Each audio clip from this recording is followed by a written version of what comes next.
I went down to no man's land in the morning. My driver covered me with a Tommy gun, and I climbed in, and the tank, I hear a motor running. I didn't know if it was booby trapped or what. But at any rate, the radio set was on our frequency, and the night before we captured a German officer who spoke better English than I do. They'd been listening to us all the way, and our security is bad, and Germans were hitting us that they couldn't even see the tanks, because our security is so bad. And this German officer, he'd been listening to us. Interesting. Yeah. So I went down and got this swastika and also a very expensive pair of officer's binoculars. And the captain there outfit said, all enemy equipment is the property of the government. He didn't tell me that every officer had a Luger, that they got. So like a silly ass, I gave it to him.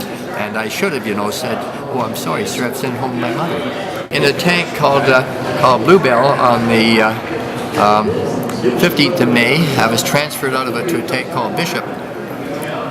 And, 15 days later, on the 30th of May, Bluebell had a direct hit and everybody in the turret was killed, which would have been me.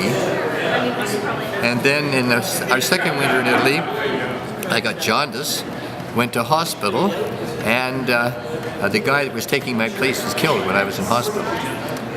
And then the third time in the Gothic line, the first night of the Gothic line, August 31st, I dug a slit trench. I was going to, my driver said, don't dig it there, and I didn't dig it there, but two infantrymen did, and a mortar landed in the slit trench in the night. Both of them were killed. So I've led a charmed life.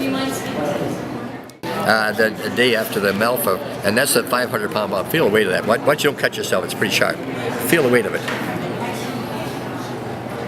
That landed 10 yards from our tank, and it dug it. And the spring at that time had been very dry, and the ground was like concrete. And that dug a crater 6 feet deep and probably 20 feet across.